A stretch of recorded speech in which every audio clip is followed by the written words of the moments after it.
Quest 2 in a way that doesn't suck monkey balls. An LLM-infused automated podcast, read by a Scottish text-to-speech model named Alan, compulsively put together for no reason except doing so by J. Axlin. Because really it's not that difficult, Benchy. It really isn't. It's fun. Really. Super fun. Otherwise I'd not be asked to do any of this. Receiving interstellar communications from the ancient TrakRacer.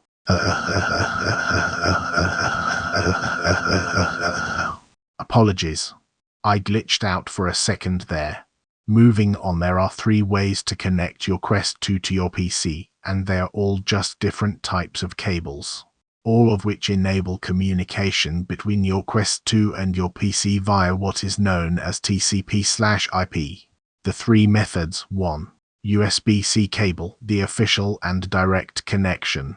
2. USB-C adapters and an Ethernet cable, which is likely the cheaper option. 3. Wi-Fi via a second router's Wi-Fi network. This one sounds tricky but really isn't. It is the solution to your current issue where you can't maintain a stable wireless connection to your Quest 2.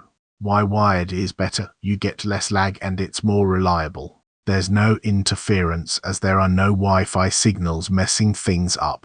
Better performance, especially important for games like racing where timing matters. It's cost-effective, as buying a single or few cables and adapters are cheaper than buying a new headset.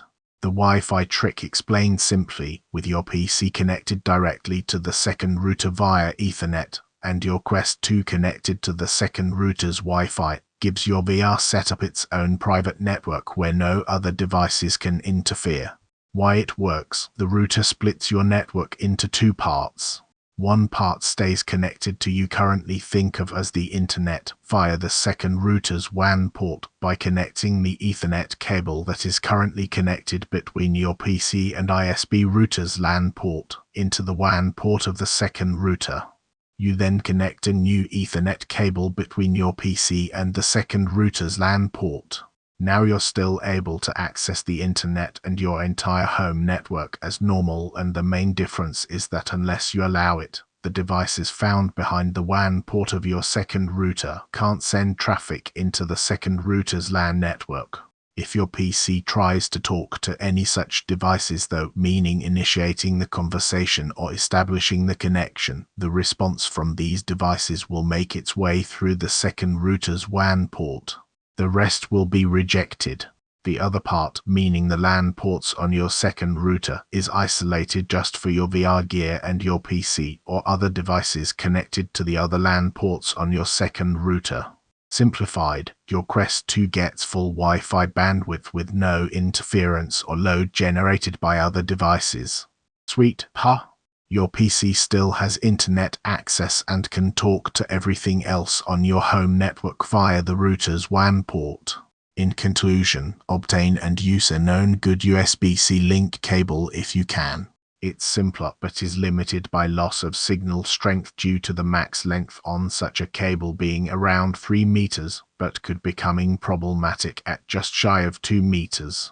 So when push comes to shove, the lowest latency solution that gives maximum stability is the somewhat hacky USB-C gigabit Ethernet adapter with power pass-through, a CAT-SIXC cable connected to an available Ethernet port on your PC.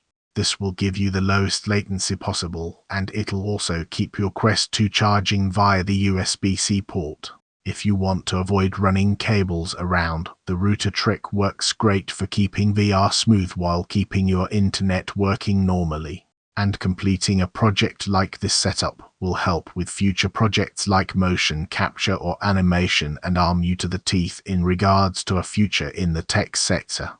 A silent, isolated network makes everything run better. The world needs more network nerds, and believe me, people that understand the basics of networking are worth their weight in gold.